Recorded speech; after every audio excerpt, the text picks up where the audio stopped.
sebelum kemudian keputusan diambil, ada satu fenomena menarik. Bu Megawati Soekarno Putri memberikan sahabat pengadilan. Otto Hasibuan mengatakan bahwa tidak independen, partisan dan sebagainya. Saya pikir itu berlebihan. Apa yang beliau sampaikan murni merupakan harapan dari masyarakat. Intuisi Anda akan mengatakan apa? Hakim akan mengambil keputusan apa? Ini nanti akan dicatat oleh sejarah ya. Teguhkan iman kalian, tegakkan pendirian kalian, dan tegakkan marwah dari mahkamah ini. Sempat tersirat juga dari Anda yang mengatakan bahwa mengapa tidak manggil Bu Megawati sekalian. Nah, waktu itu saya katakan, kalau Anda minta 4 menteri, kalau saya minta Megawati, nanti gimana? Ini kan tidak berkesudahan. TSN, terstruktur, sistematis dan masif, ya. Itu ranahnya Bawaslu.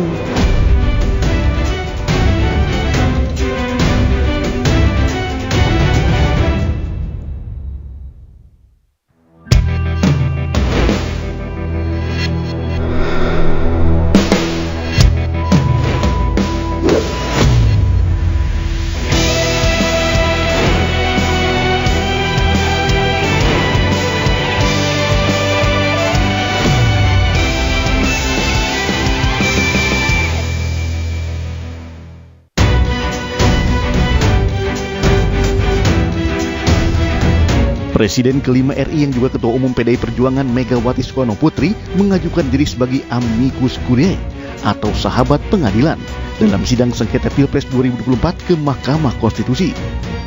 Megawati menyerahkan surat tulisan tangannya kepada Hakim MK melalui Sekjen PDI Perjuangan Hasto Kristianto beserta tim hukum Ganjar Mahfud.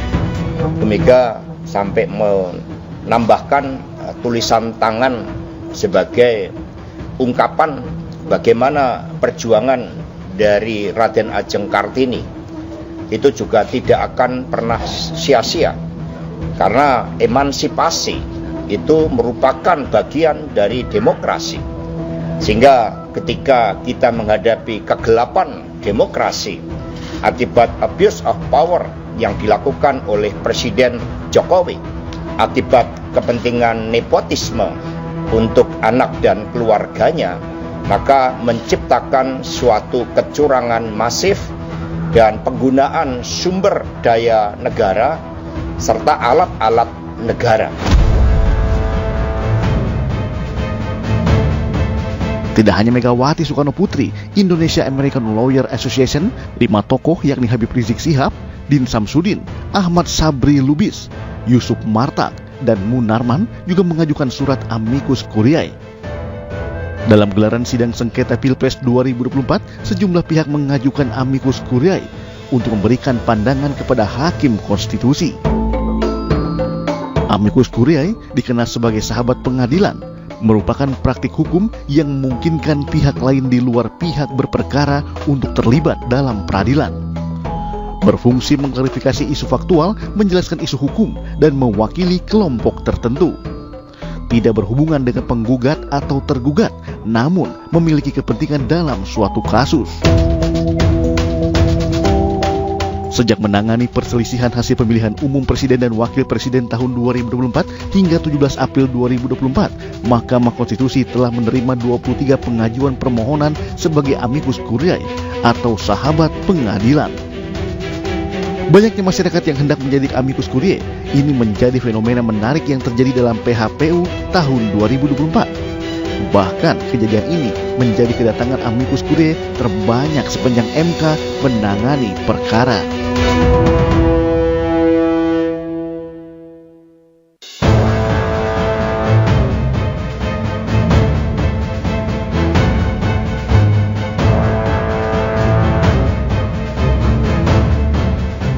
Setelah menyaksikan berbagai persidangan demi persidangan, kesaksian demi kesaksian di Mahkamah Konstitusi terkait dengan perselisihan sengketa hasil pemilu, maka tibalah saatnya kemudian Mahkamah Konstitusi akan mengambil keputusan.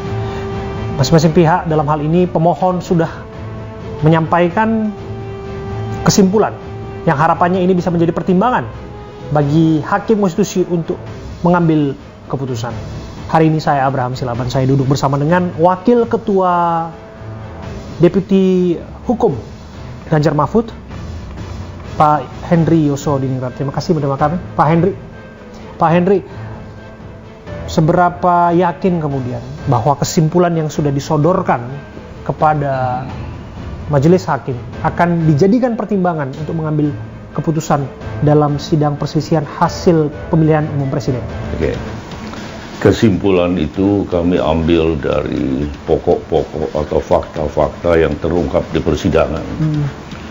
Dalil yang kami kemukakan ini, kemudian bukti-bukti yang kami ajukan ini, kemudian kami memperoleh hasil antara lain dari keterangan ahli yang kami ajukan, keterangan saksi faktual, keterangan dari para pemberi keterangan seperti 2 orang Menko, 2 orang Menteri, ya. Dari semua itu ternyata kami memperoleh atau berkesimpulan bahwa semua dalil yang kami kemukakan terbukti adanya di persidangan. Apa itu yang terbukti? Kami mendalilkan bahwa terjadi nepotisme, bisa kami buktikan. Kemudian bahwa terjadi abuse of power, bisa kami buktikan. Bahwa terjadi dalam abuse of power misalnya pengerahan atau menggerakkan pengaruh dari ASN, pengaruh dari aparatur negara baik sipil maupun militer secara terstruktur, secara sistematis dan masif, itu bisa kami buktikan.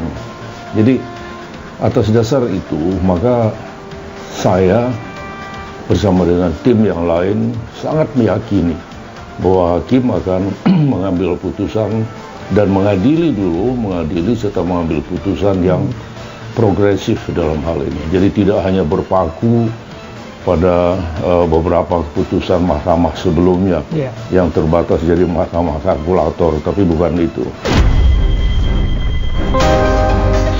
Di kubu seberang dalam hal ini pihak terkait, kubu Prabowo Gibran mengatakan bahwa apa yang Anda sebutkan tadi mengenai dugaan pelanggaran terstruktur sistematis dan masif itu nyatanya tidak bisa dibuktikan. Kalau Anda tadi menyinggung mengenai kehadiran kesaksian dari para menteri misalnya penggunaan bansos politik gentong babi dan lain sebagainya, pada kenyataannya tak satu pun menteri-menteri itu memberikan kesaksian demikian.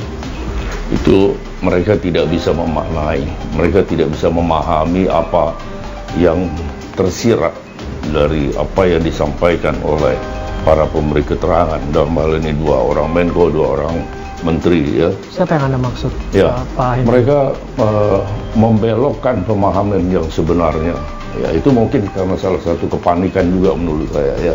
Tapi saya tetap menghargai pendapat dari teman-teman tim hukum yang mengatakan bahwa kami tidak bisa membuktikan dan sebagai silakan nanti majelis hakim mahkamah yang akan menilai itu semuanya.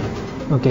Tapi yang menjadi pandangan dari kubu terkait dalam hal ini Prabowo Gibran, misalnya mereka mengatakan tak semestinya dalam hal ini Mahkamah Konstitusi kemudian melakukan terobosan hukum seperti yang Anda sebutkan tadi, mengambil keputusan yang progresif misalnya, karena kan ini kan namanya sidang perselisihan hasil pemilu, hasilnya saja, sengketa, bukan pada tempatnya, tempat yang sedemikian rupa seharusnya dibuktikan di Bawaslu dan sebagainya. Menurut Anda akan seperti apa? Pemilu 2024 ya, dan persidangan mahkamah karena sengketa hasil pemilu tahun 2024 itu adalah suatu hal yang sangat berbeda, ya. Satu kondisi yang sangat boleh saya katakan extraordinary, ya. Satu kondisi yang luar biasa yang belum pernah terjadi sebelumnya, ya. Nah, oleh karena itu sudah barang tentu hakim di Mahkamah Konstitusi, hakim konstitusi juga akan mengambil sikap atau melakukan cara yang progresif, ya. Dan sebetulnya bukan hal baru, banyak dalam pilkada, kita jangan dilihat dalam pilpres, ya. Banyak putusan-putusan mahkamah terkait dengan hasil pilkada yang mereka tidak hanya melihat, tidak menjadi mahkamah kalkulator, ya, tapi mereka melihat dari proses, ya, melihat adanya kecurangan, melihat adanya satu cara kecurangan yang secara terstruktur, sistematis dan masif dan itu dibatalkan. Kemudian dilakukan PSU. Itu banyak terjadi. Jadi itu bisa jadi rujukan, Bisa jadi mendiskualifikasi rujukan. salah satu calon kepala daerah, misalnya memerintahkan pemungutan suara ulang dan sebagainya. Sudah ada beberapa putusan. Bahkan kalau kita melihat di negara-negara lain dalam pilpres juga sudah banyak itu dilakukan oleh mahkamah. Oke.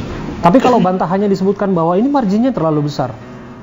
Kalau dijumlahkan misalnya perolehan suara pemohon nomor urut 01 misalnya, nomor urut 03 misalnya, bahkan tidak akan bisa menyerupai, bahkan menyamai perolehan suara yang diraih oleh paslon nomor urut 2, Prabowo Gibran. Kalau gitu kita nggak perlu ada Mahkamah Konstitusi, kita cukup dengan orang yang mengaudit aja. Cukup dilakukan istilah yang sering dipergunakan oleh masyarakat sekarang ini menjadi mahkamah kalkulator, bukan Mahkamah Konstitusi. Sekarang kan bagaimana hakim-hakim konstitusi itu sekarang sedang diuji untuk pilihan mana yang akan mereka ambil gitu ya. Apakah mereka akan mengambil sikap sebagai hakim yang sebagai pahlawan yang berdasarkan konstitusi, atau mereka akan memilih sikap sebagai tentara yang berpedoman pada undang-undang, atau akan bersikap yang minimalis, jadi hanya mengambil cari aman aja gitu ya, untuk mengamankan kekuasaan atau jabatan yang sedang dinikmati. Dan ini nanti akan dicatat oleh sejarah ya. Apalagi kalau muncul hakim-hakim yang di periode 2024 ini yang betul-betul bukan sekedar mencatatkan nama dalam sejarah, mungkin akan dalam sebuah buku yang akan dikenang oleh generasi muda bangsa ini.